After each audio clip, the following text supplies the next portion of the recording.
Welcome to Live Daf, your online Daf Yomi Shir. Shalom Aleichem and welcome back to today's Daf Yomi Kesubos Nun Aleph. We are holding two lines from the top of the Amud and picking up where we left off yesterday. A fellow passes away. His daughter can draw from his assets in order to support herself, to feed herself.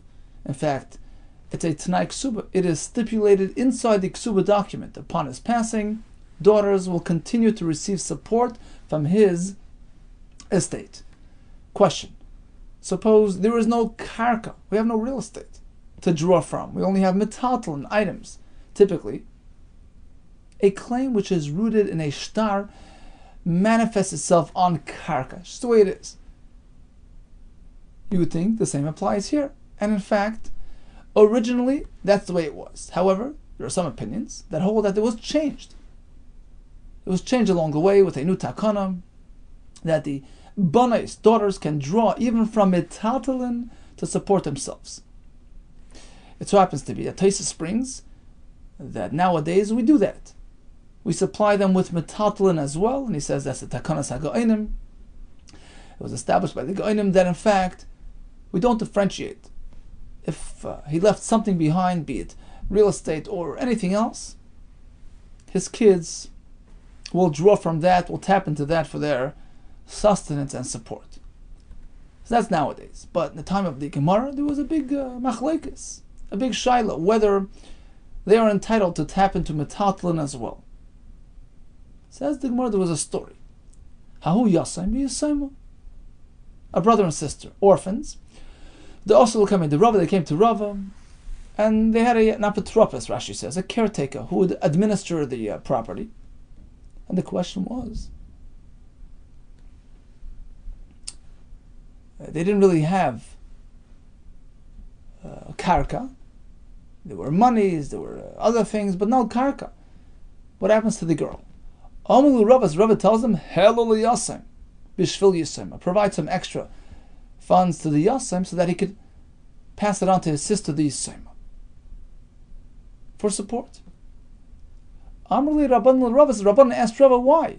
V'amaru the Amar, didn't you yourself tell us? The halacha is not so. Mimikarki, you only draw from land, from real estate. V'lem not from objects. Whether it's bein lemezayni, to provide mezaynos, bein leksuba, whether to pay off the ksuba to the almana, or bein leparnasa, whether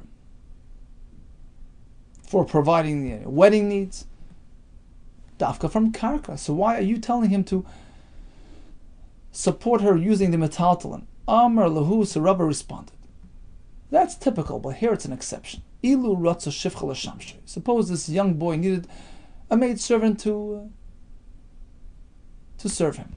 Milo yahavinale, wouldn't we give him funds, take from his father's estate and provide for the shivcha as well? Of course we would.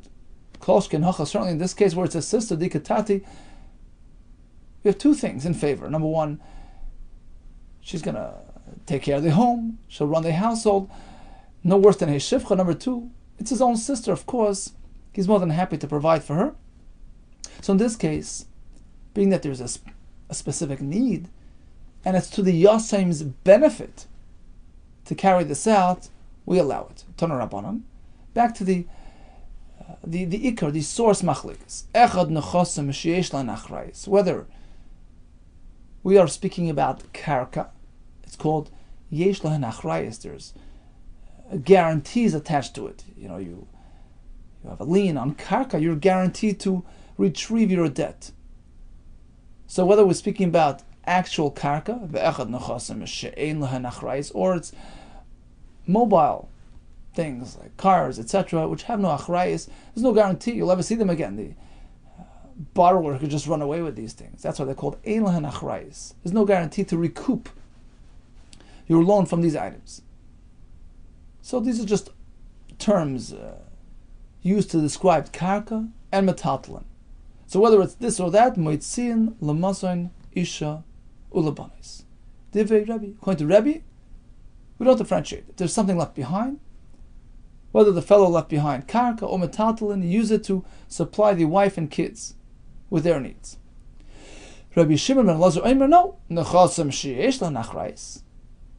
If it's actual karka, moitziin labanos min abanim, then we use that to provide for everybody's needs. So we are moitzi labanos for the sake of the girls, min abanim from the boys. Suppose they took full possession of the entire inheritance. We go ahead and we tap into that in order to provide the girls with their needs. Ulabanis min abanim. Suppose the older girls took hold of everything. We step in and we redistribute. We draw from that for the younger kids as well. Ulabanim min abanim. Let's say the older boys grabbed everything. We go in there and redistribute the Yerusha fairly. We hand it out to the younger sons as well. Ulabanim min abanos b'nechasim ruben.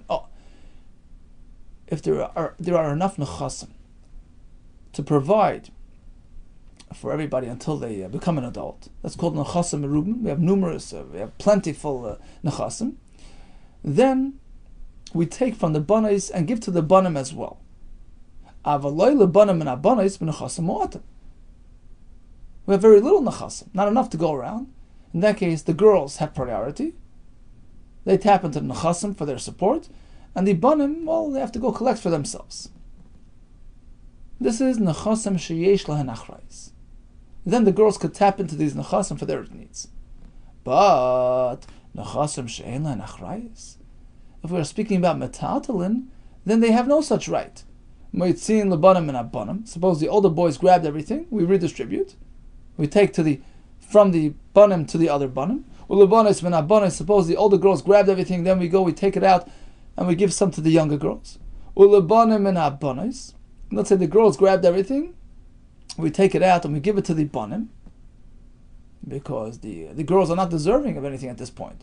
It's nechasim she'ein lahen achrais. So the boys get it all because they are the legal yerushim. Avaloi lebanis min abanim, but we don't give to the banis from the banim. They have no right to tap into these nechasim because they're ein lahen achrayis. That is the shita of Rabbi Shimon ben Elazar. Although one is obligated to provide for his kids after Misa, the Tanai Ksuba, that girls are fed from father's estate, but here you don't have karka. Rebbe holds no. And they have a right to draw from it taltalin as well. Va'afagav the kaimalon. Although typically we know that halacha kerevi michaveroi, we favor Rebbe's opinion in contrast to his colleague, right? So typically we paskin like Rebbe, but here it's different. Hacha, in this halacha, we go with the other shita. Halacha Rabbi Shimon Elazar, who holds that the mezainis for a daughter will only come from karka. The Amar Rava, because we have the psak of Rava mentioned before. Hilchasa, what's the conclusion? Mime karki, we only draw from karka, v'leim metatli, not from otherwise. Bein l'ksuba, bein l'mezaini, bein l'parnasa. And that's the psak halacha. So question, a girl can have her mezainis from her departed father's estate, from karka for sure, just like any other type of lien or claim found in the Torah. What if there's only metaltalin? Halacha is no claim. And as we mentioned, Tosfos brings there was a takonas go'inim, that the presumed mindset nowadays is that a man who departs the world will want this to happen, that his nechasim should go over to his daughters as well, whether it's karka or metaltalin. So they have the mezainis privilege regardless.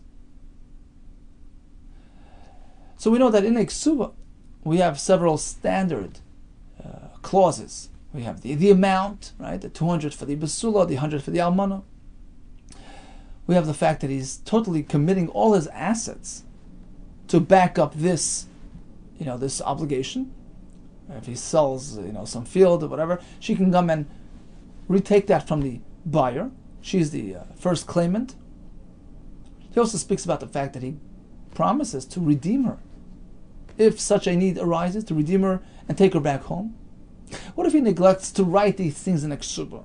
Is he automatically obligated? The answer is yes. Says the Mishnah, like Kosav la ksuba. He didn't actually write her a ksuba at all. He ran out of time. There was no ksuba at the wedding. Is there a chiyav ksuba? Absolutely yes. Besula goiva masayim. If she's a besula, she gets 200. if the day, when time comes. Va'almana, mana, if she's an almana, previously married, then she gets a mana, even though it was never formally recorded. In this case, it's an established bezdin stipulation which obligates all.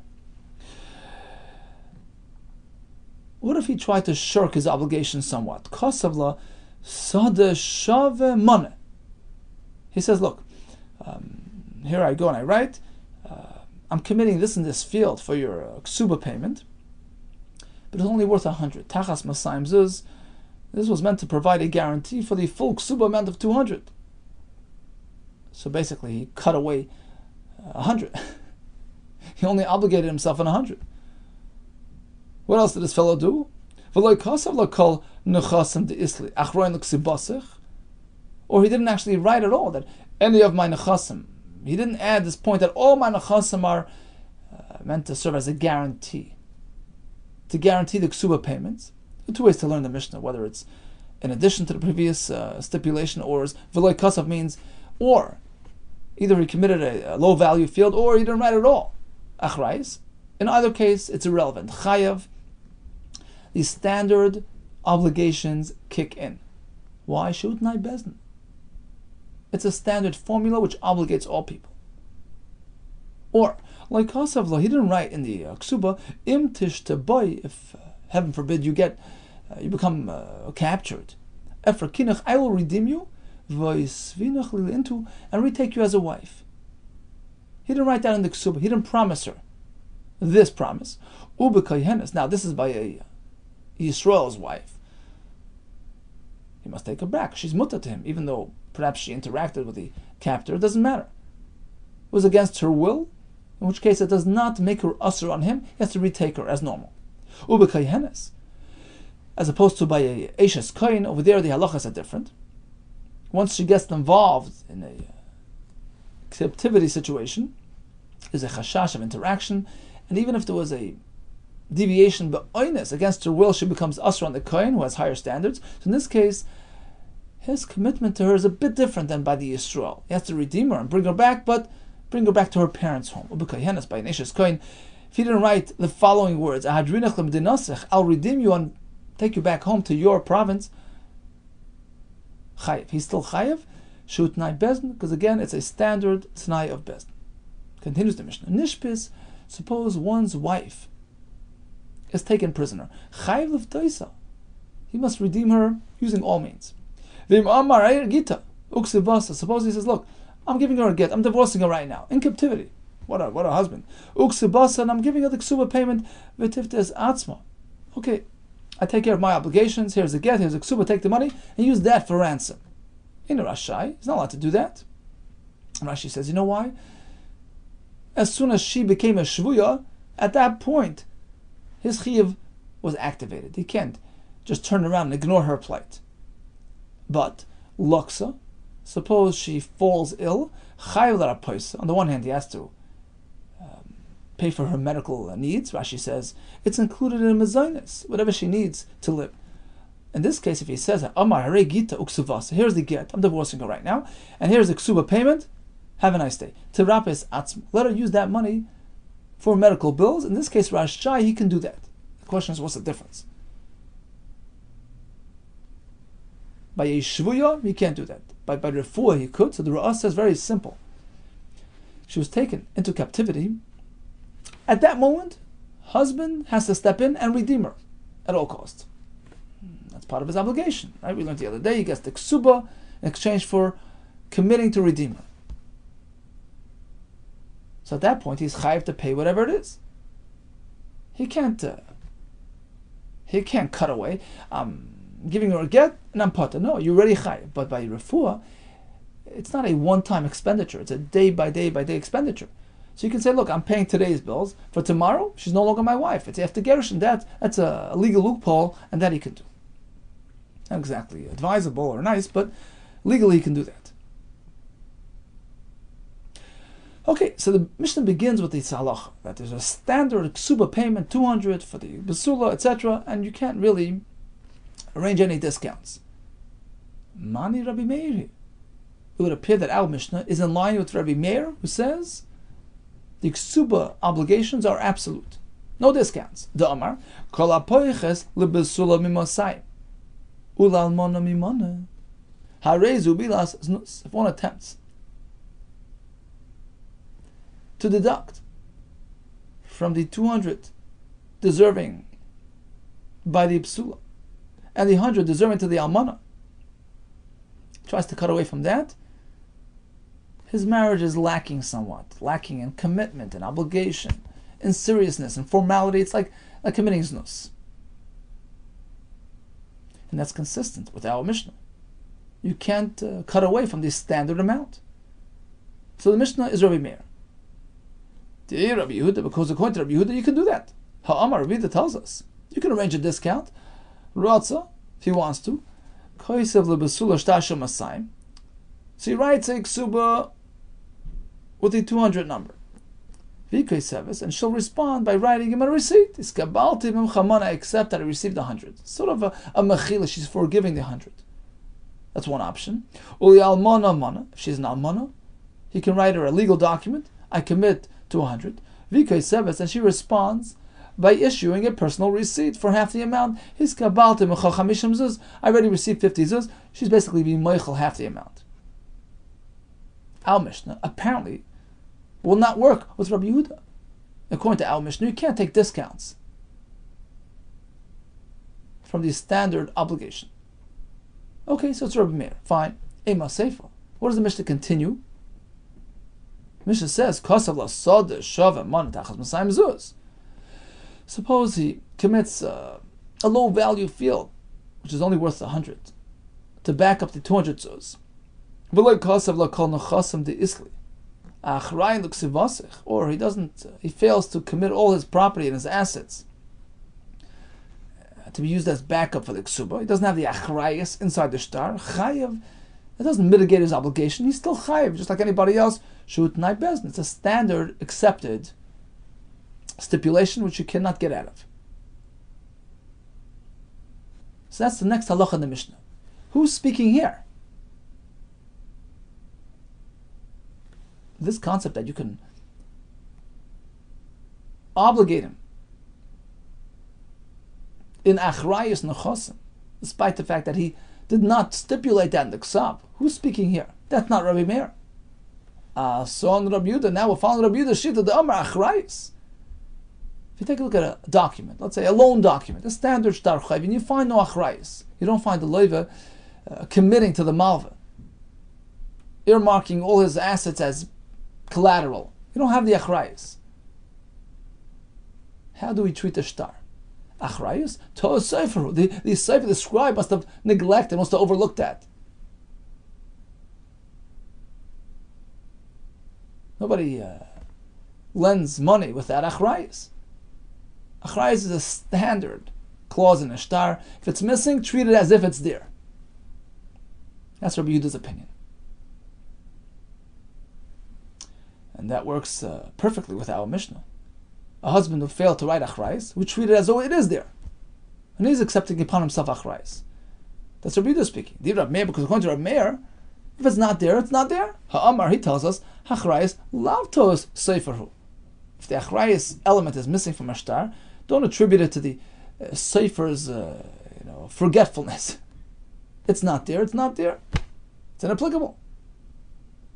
So our Mishnah, which applies achrayus even when it's not seen in the shtar, that's Rabbi Yehuda's shita.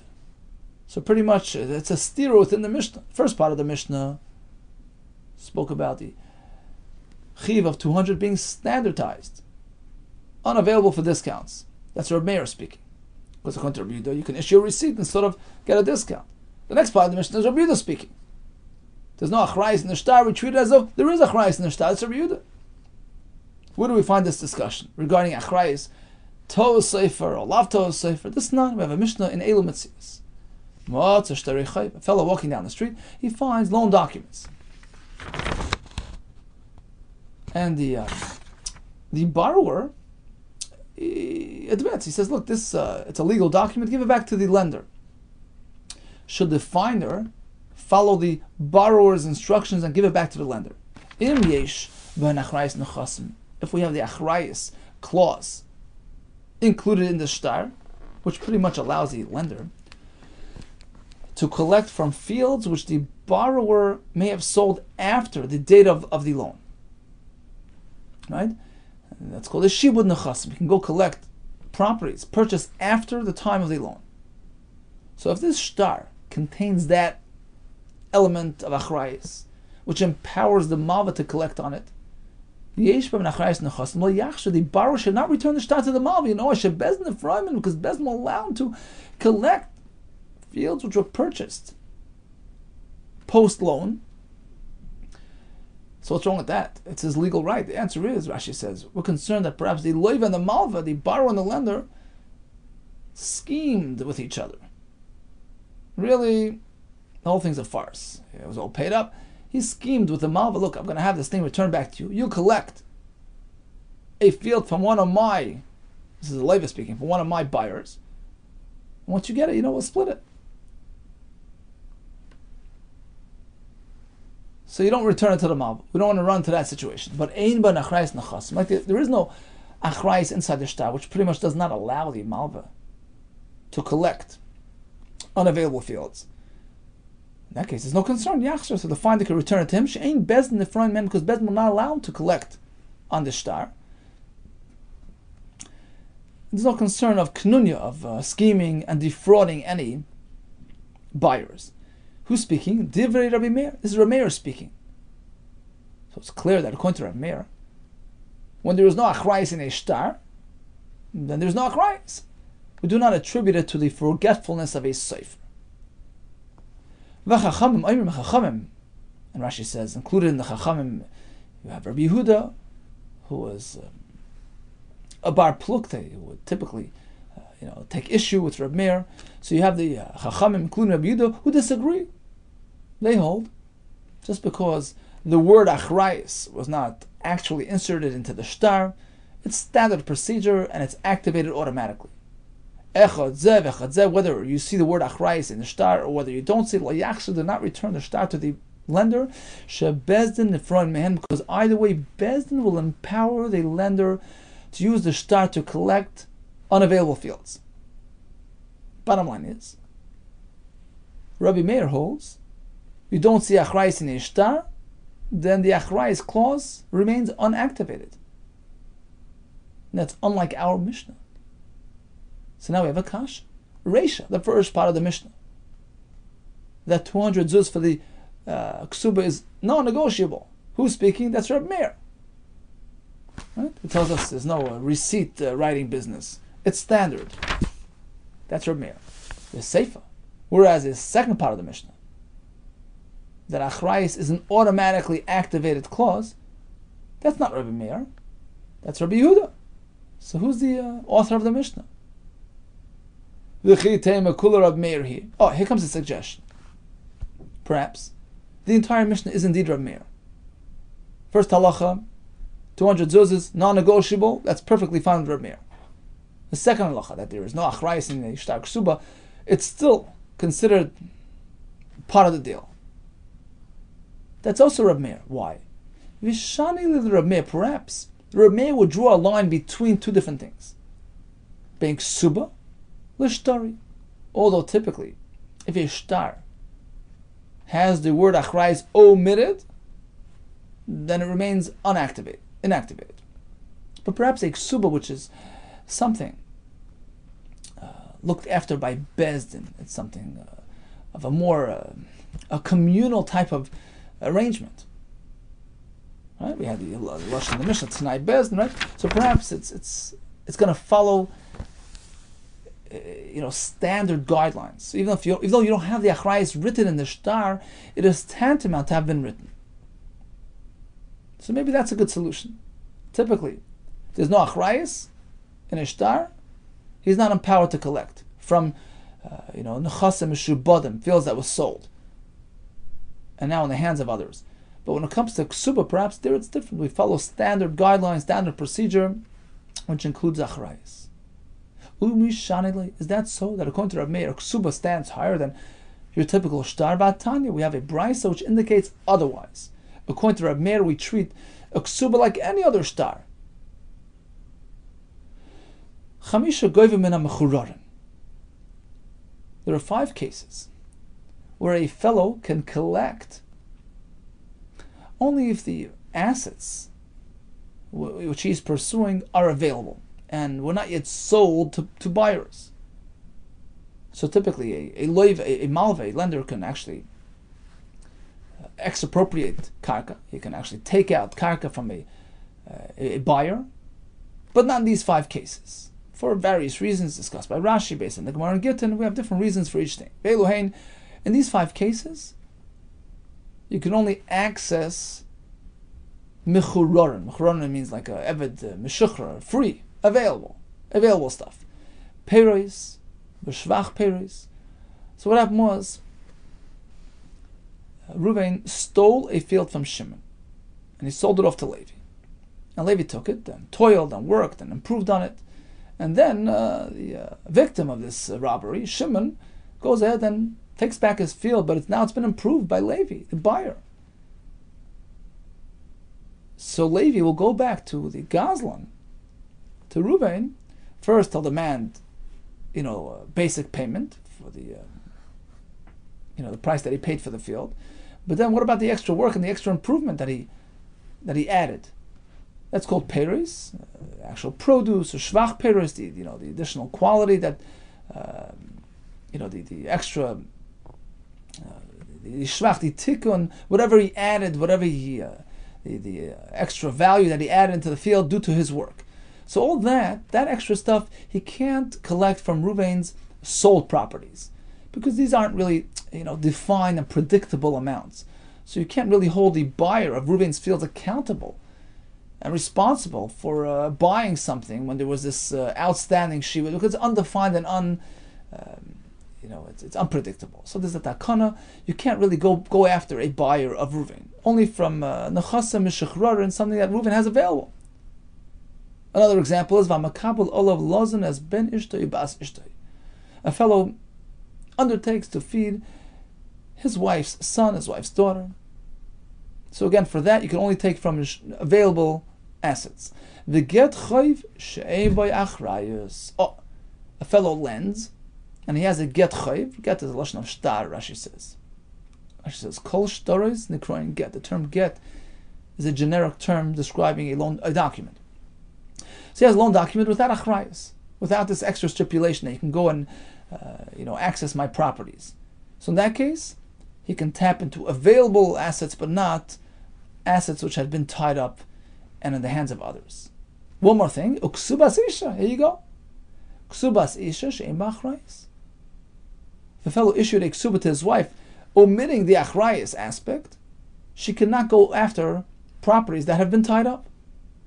Man shamasle. That's the brayso. Now who's speaking? Man shamasle. The Amar achrayus laftayus sofer. Who is this shita? Who holds this opinion? That when there is no achrayus mentioned in a shtar, we do not attribute it to the forgetfulness or the error of the sofer. We take it seriously, literally, by its word. No achrayus, there's no obligation. Who's speaking? That's Rabbi Meir. Okay, and if we take a close look at this brayso, what do we find on the list? Ksuba. Oh, Ketani Kesubos isha. Clearly, a ksuba is no different than any other shtar, even though it's not bezdin and it's standardized and it's a communal arrangement and it's tradition. It doesn't matter. If he failed to obligate himself with achrayus, that's it. You don't have these chus of achrayus against the husband. So basically, we're stuck at a kasha. Because if that's so, then how do we understand the Mishnah? Mishnah starts, 200 zuz is non-negotiable. That's Rabbi Meir's shita. Contrast to Rabbi Yehuda, who says that an isha can always write him a receipt for the rest, for part of it. And she could forego part of that claim. The Mishnah doesn't allow it. That's Rabbi Meir, who says it's standard, non-negotiable, no discounts. Then the next part of the Mishnah, take a look at the Kesuba. You don't find the word achrayus written anywhere in the Kesuba? Ignore that. Achrayus is an automatic stipulation. That's not Rabbi Meir, who just told us that no achrayus, forget it, no achrayus. Says the Gemara, Iboy Yisema Rabbi Meir, Iboy Yisema Rabbi Yehuda can go like either sheet. Iboy Yisema, if you wish, I can explain to you that it's Rabbi Yehuda. And that explains the second halacha in the Mishnah. Achrayus is a standard clause whether you actually wrote it or not. The question was, according to Rabbi Yehuda, the 200 zuz is negotiable. In fact, all she needs to do is write him a receipt and forego part of that money. And the Mishnah seems to say 200 is non-negotiable. Answer is Hasam Kasfaleis Gabalti. Sure, there she wrote him a receipt. She did something to forego part of her claim. That's okay, it's acceptable. But now Mishnah, she didn't do that. Loy Kasfaleis Gabalti. She never wrote him a receipt. So we revert to default, which is 200. Even Rabbi Yehuda agrees. Unless a receipt is written, she's deserving of the full amount. Whether or not he actually wrote her a ksuba, it's a Tanai Bezdin. Or you can say the Mishnah follows Rabbi Meir. That explains halacha number 1. 200 is standard, non-negotiable. What about halacha number 2? There was no achrayus written into the shtar. The Mishnah says he's still chayiv. You know what the answer is? My chayiv diktani men mechurarin. Sure, he's chayiv from assets which are available and not tied up. But to go and collect from a fellow who may have purchased property from the husband, that's called nechasa mishubadim. Who says she has the right to do that? So bottom line is, we have 2 halachas in the Mishnah. Whether or not he wrote her a ksuba, he's chayiv the 200. All shittas would agree with that. Whether it's Rabbi Meir or Rabbi Yehuda, according to the second teretz of the Gemara, because there was no receipt written. Then the next halacha, even when he didn't write achrayis, he's still chayiv. According to Rabbi Yehuda, that's pashut. Achrayis to'os sefer. There's no achrayis in Ishtar. We attribute it to the to'os of the sefer, but achrayis is a standard clause which obligates every borrower and every husband vis-a-vis the ksuba of his wife. According to Rabbi Meir, it's not an automatic clause, and perhaps that's why the Mishnah says chayav. Not necessarily mishubadin, just means chayav to pay if things are available. Now we're going to go on to the halacha of the isha who was taken into captivity. Amar Avod Shmuel. Here comes a great chiddush from Shmuel's father. Yisrael's wife was involved with a man against her will. Asur lebala, she cannot go back to her husband. Why?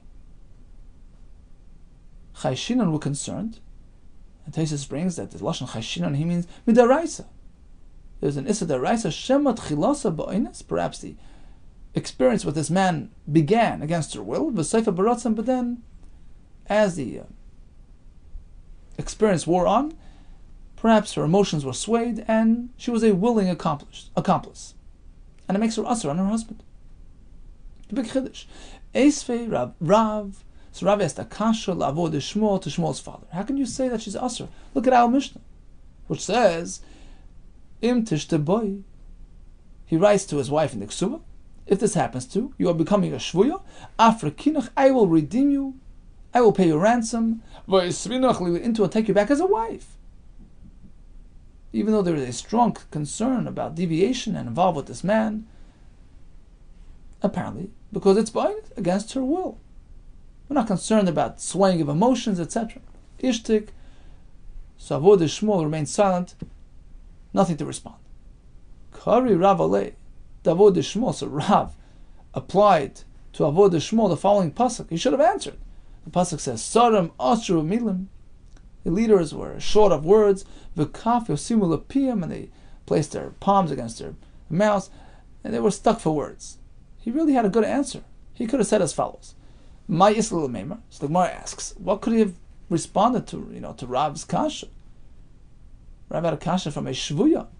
The answer is b'shvuya yikilu. Here we have no confirmation of deviation. It's just a concern, a chashash. Perhaps while she was in captivity, she associated with them. It's only a suffix. Add that to the suffix of maybe it turned beratzin midway or not. That's a double suffix, in which case it's different. Avod Shmuel was speaking when the incident was confirmed. She was involved with a man, but it was against her will. The chiddush of avodah shmol is, although initiated against her will, but there's a chashash that her emotions were swayed midway. Asks the Gemara, a big kash, avodah shmol, well, according to that shita, how do you ever find the halacha of oines being mutter? If you have this concern of swaying of emotions, the answer is, going to Ka'amri Edom, we have a confirmation by way of witnesses. She protested from beginning to end. So you know she was an unwilling partner, it's an oines and she's mutter. Upliga the Rava, and this chiddush of avodah shmol is in dispute with Rava Zama Rava. We're not concerned. Kol shetchilasa b'oines. If the experience was initiated against her will, v'soif b'ratzin, even if it's true that it was concluded willingly, not only that, afilu hi meres, even if she is saying, Hanichle, leave him alone, let him continue, shilmale niskakla, if he wouldn't have initiated this interaction, he's seichrasai. He is a third person, referring to herself. I would have hired him for the job. Muteras, she's still mutter my time. And why? She's a willing accomplice. That's not honest. The answer is Yetzer Hara. Yetzer Albasha. This perpetrator, he instigated her Yetzer Hara. So he initiated this. He caused this to happen. And now it's sort of out of her control. And Rashi says that's also called the Oines. He applied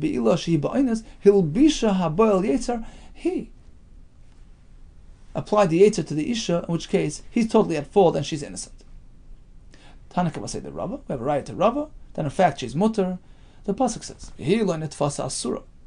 she wasn't grabbed, she was involved with a man willingly, she's asur on her husband. We make a diuk. But if she was grabbed, it was done by Ines, she's mutter. Now the pasuk begins with the word vihi. This stipulation that it has to be a forced experience is only in this specific incident, vihi. But we will find another example, another case, where this stipulation, with this condition, it doesn't apply. You don't have to conform to this condition. Even if she was not grabbed, she is still mutter. Which case are we speaking? If it was started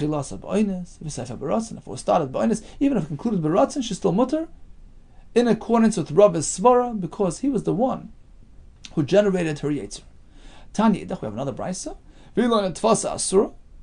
Unless she was grabbed, she's asur. But otherwise she is mutter. We have another example, another case, where it's actually asur, even if it was b'oines. Now we're going the other way.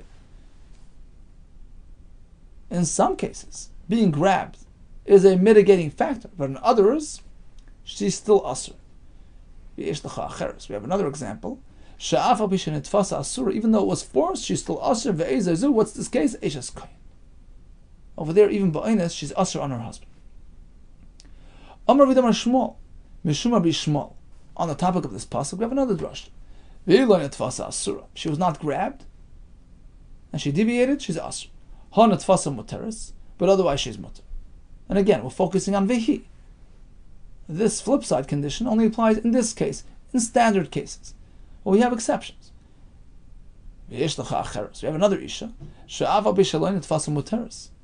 Even though she did znus willingly, she was not grabbed, she's still mutter to her husband. What's the case that we're speaking about? If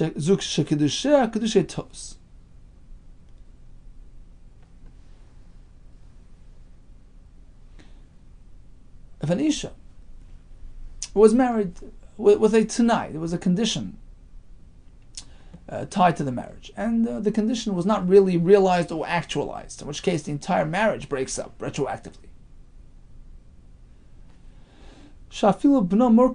In this case, even if she has a child on her shoulders, just turn away and leave. The whole marriage is null and void. And let's say she deviated during this marriage, she involved with somebody else, doesn't matter, because the whole marriage never happened. So even though it was a willing association with a stranger, it doesn't affect her at all. Rabbi Yehuda, Hani Nishei Nashi, these women, these wives, the ganvu ganvi, who the ganavim, the robbers, snatch away from their husbands and interact with them. It's an oinus.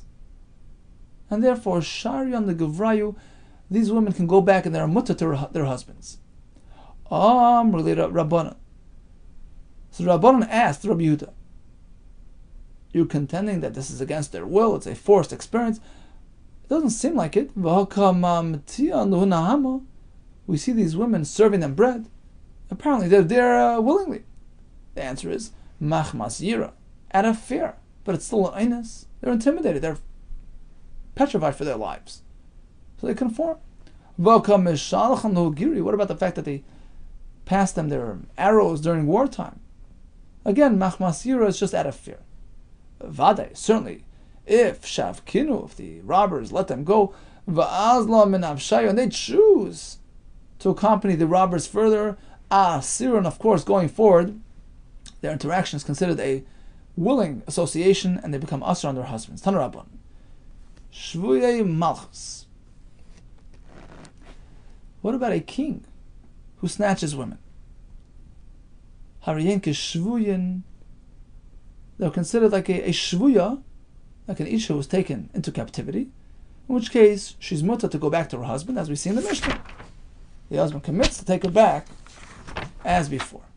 It's an oines situation. But genuve listus, if she was snatched by a robber, einon keshvuyin, we don't really treat them like an isha in captivity. Rather, we consider this interaction as a willing interaction, willful interaction, in which case she becomes asr. And soon the Gemara will explain. V'atani ifcha. What do you mean? We have a brayta which reverses the halacha. If the king snatches them, then they're asr. If the listim did it, then they're mutter. How do we reconcile this apparent contradiction? It's all relative. It depends on the exact situation. Malchus am malchus lekash. The kasha between one malchus and the other, that can be answered like this. If she was arrested by the authorities, such as by Achashverosh's reign, and Rabbi Hanana learns like this, he says, the prevailing culture at that juncture allowed for this type of abuse of women. It starts from the king and trickles down to the rest of society. That was the going culture, in which case she couldn't have protected herself. She couldn't have yelled out and protest. Nobody would come to her assistance, unfortunately. So in that case, a case which is reminiscent of Achashverosh's times, this type of experience is called oinus. There's nothing she could have done, totally out of her control. So in that case, it's mutter. Malchus would be mutter. Haba Malchus ben Netzer. But there was this fellow, this chief robber, Ben Netzer. Some say he was actually Nebuchadnezzar. In any case, at that time, there were protective measures, legal measures enacted in society, in which case she could have protested, she could have yelled out for others to come to her assistance, in which case, if she refused to do that, she neglected to protect herself, she's somewhat at fault, in which case she's considered mizana beratzin and asr to her husband. So one malchus would be mutter, one malchus would be asr. All depends on her ability to protect herself. Listus alistus like kasha. Then we have the other steer. In one place we find that if she was taken by the listim, by the robber, she's mutter. In another place we find that it's asr. Well, again, it all depends. Like kash, haba ben netzer, haba listim da alma. If it's a listim like ben netzer, in that case, she would be asr, as we explained before. Haba listim da alma, but if it's just an ordinary robber, there's no way for her to get out of him. In that case, it's considered oinus. Okay, simple answer. Asks the Gemara one more thing. Ben Netzer, this Ben Netzer fellow, what is he? Is he a king or is he a robber? Hasam karle melech. There you call him a king. V'acha karle listim. Here you refer to him as just an ordinary robber. Which one is it? Says the Gemara, it's all relative. Yes, correct. Gabe Chashverish. when he's mentioned in reference to Achashverosh, then list him. We treat him like a robber, because in contrast to the king, he's just a robber. God, but list him to Alma, but in comparison to an ordinary, run-of-the-mill Ganav, Melech, we treat him like, we refer to him like a Melech, because after all, he was a more prominent thief, more prominent, high-standing robber, so he earns the title of Melech. Okay. So what are we going to tell you? Can a bas draw from metaltalin to feed herself after her father's death? Machlekas Tanaim.